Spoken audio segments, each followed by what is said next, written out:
And welcome to Fourth and Pain, the only pro wrestling show to be hosted by an NFL player and the weight loss champion. He's Redskins defensive end Adam Carriker. Howdy. I'm former wrestling announcer turned weight loss champion Chuck Carroll, and this is Fourth and Pain. Be sure to follow us on Twitter at Fourth and Pain. Follow us on Facebook, and also set your calendars. Lunchtime every day, weekday at noon. Free lunch with Fourth and Pain. What was it we say? Low calorie. High energy. Damn straight. Joining us on the line right now, the most recent TNA Gut Check winner and a hometown guy from Fairfax, Virginia, Christian York. How are you, sir? Hey, guys. How's it going? It's going very well. Doing mighty fine. Appreciate you taking the time to join us. And you know what? I saw you just a couple of months ago working a dark match when TNA was here in Bowie, and then sure enough, flash forward, we see you on the TNA Gut Check, and you win, and it's the penultimate, the payoff to your career. At 35 years old, I gotta just lead off with this. What does it mean to you to finally have that big contract?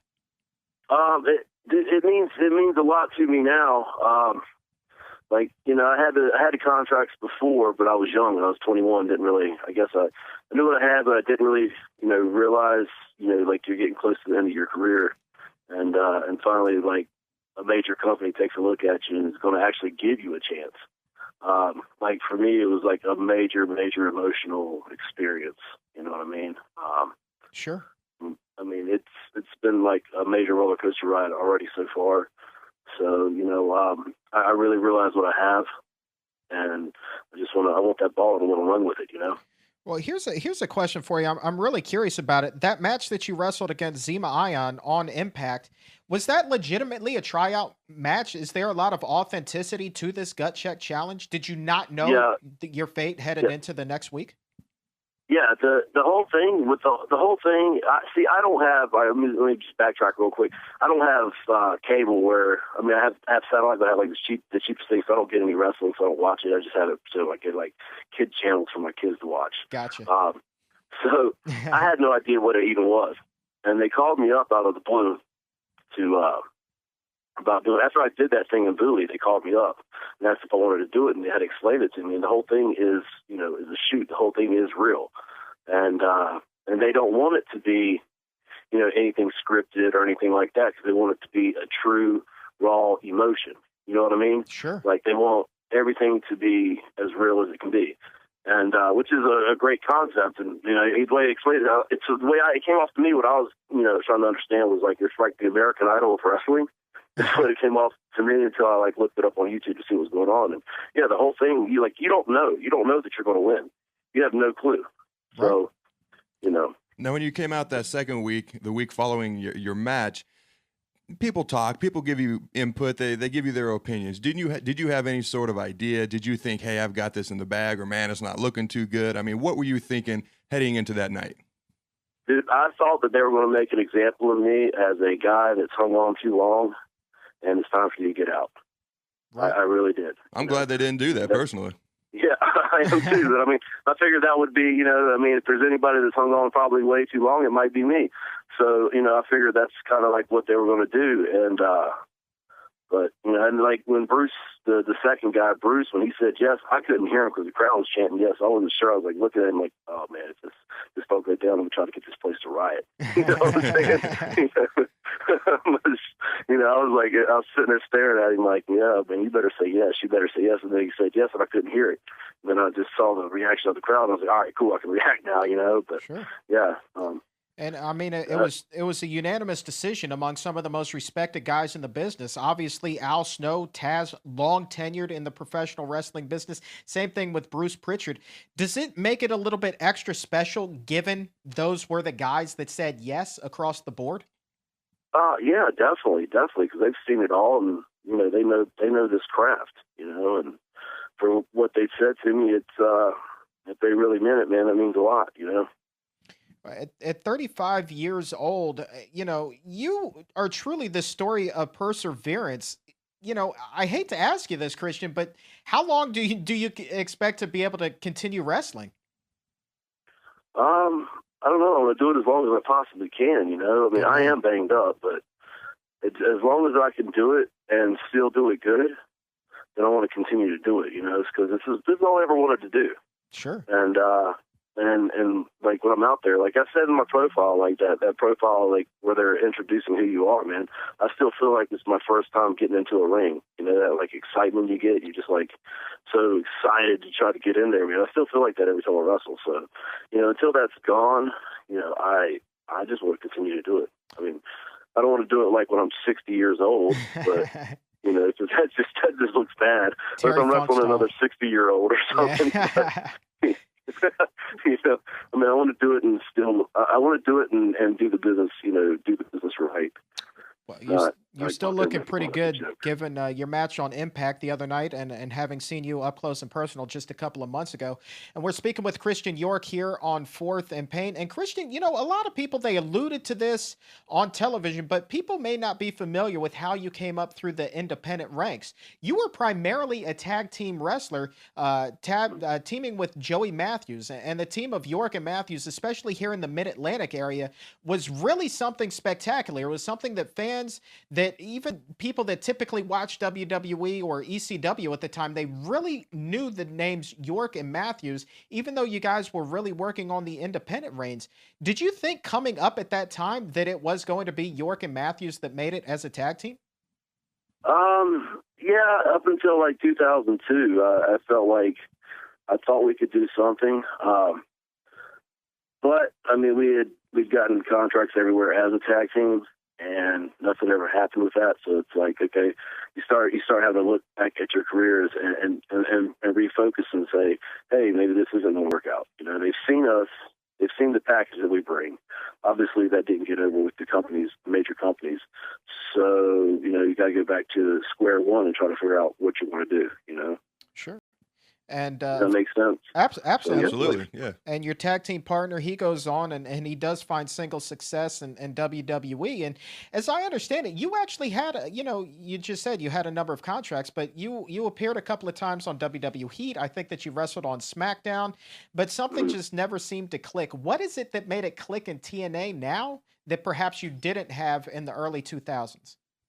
I guess maturity, and I think back in like 2000, 2001, we just looked like kids compared to the cast of characters that, you know, WWE had. Sure. You know, like those guys were all grown men. We were just 21 years old. Right. You know, so, you know, that's pretty young to be going into. Like now they don't want anybody that's over 30 years old. So, you know, we probably would have fit in better. But, you know, back then you had guys like Austin, you had guys like Rock, you had Billy Gunn. I mean, all those guys were grown men. You know what I'm saying? Mm-hmm. And like you stick two little 21-year-olds out there, really, you're like, okay, who are these guys going to be? You know? Sure. So, I mean, I think, you know, the maturity factor comes into it. And, yeah, I'm sorry. I just went off on a tangent. I don't even know. Well, that's all right. That's all right. I'm sorry. Well, I'm curious about what is next for you. Like, are you going to target the X Division Championship, the Television Championship, maybe the tag teams again? Maybe you're going to, you know, do what Eric Young did and get together with a knockout and get the Knockouts Tag Team Championships. You're going to go straight for Jeff Hardy. What is your plan? Dude, I want to go for the main belt, man. I want to go for the world championship. That's what I'm talking about. When I got into about. wrestling, that's what I wanted to be. I wanted to be a world champion. You know?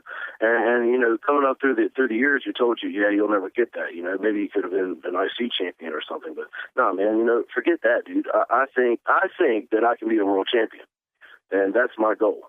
I want to be a world champion. So go big or go home. You know, I put my time in. I have busted my ass to get where I've gotten.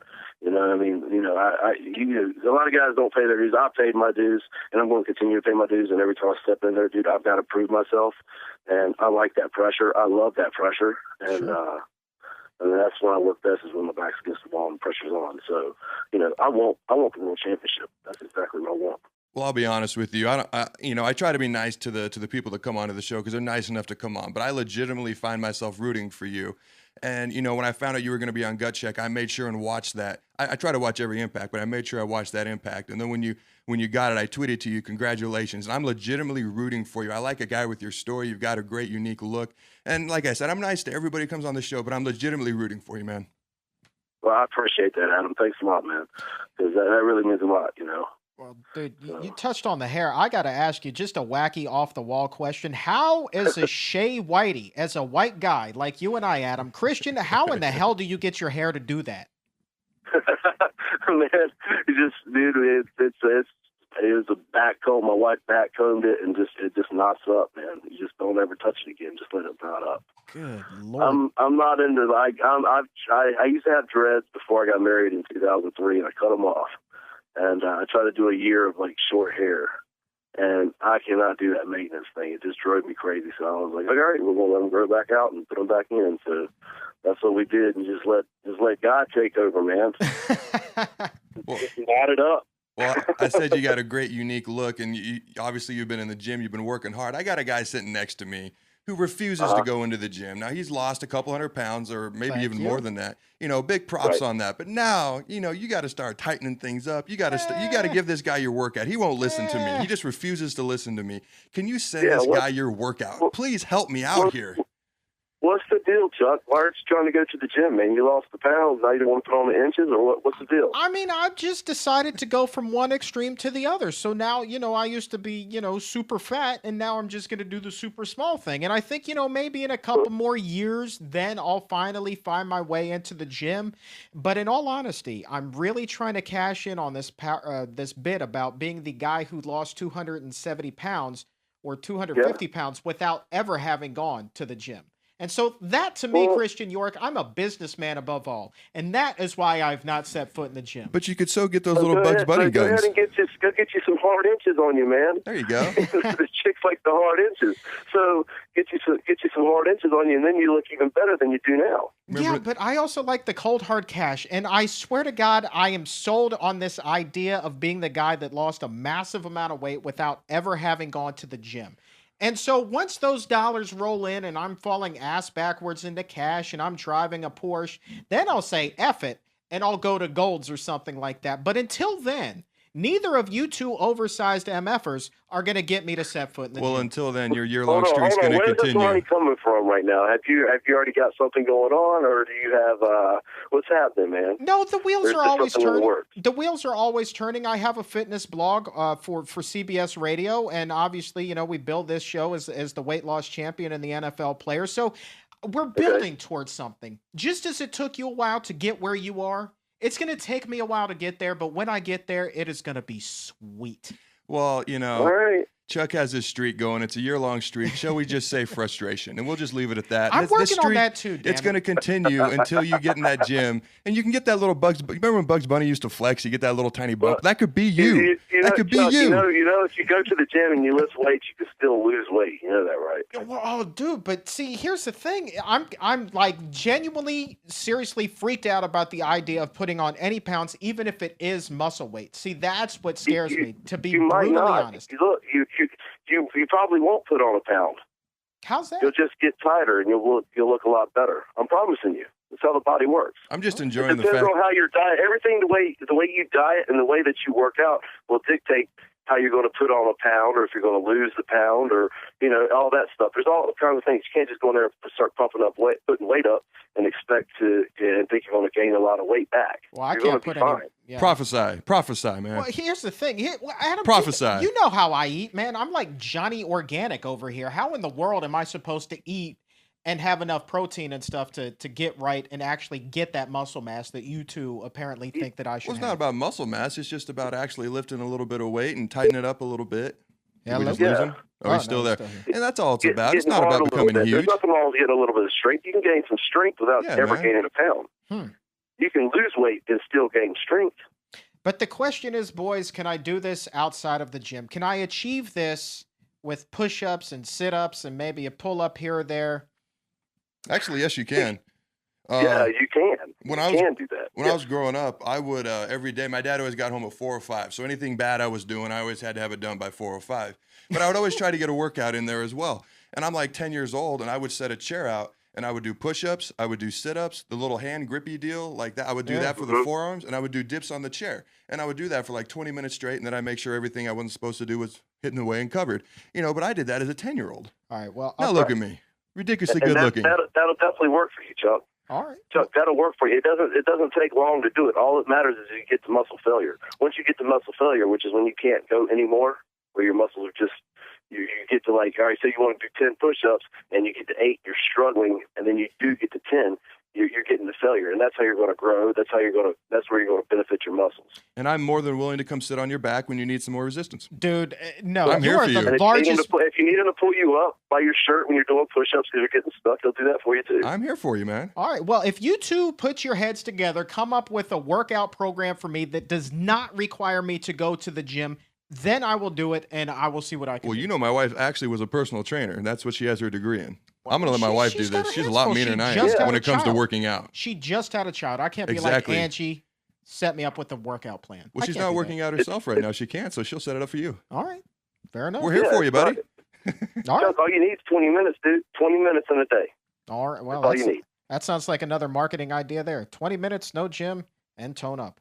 There you go. Hey, I'm telling you. I won't in on that. I like this. You But definitely. yeah, that's all you need. These guys are spending 3 hours in the gym. They're just wasting their time anyways. There you They go. only need to be in there for like 45 minutes. And here I thought we were going to talk wrestling today. And we but- want our piece of the pie when this goes riches, by the way.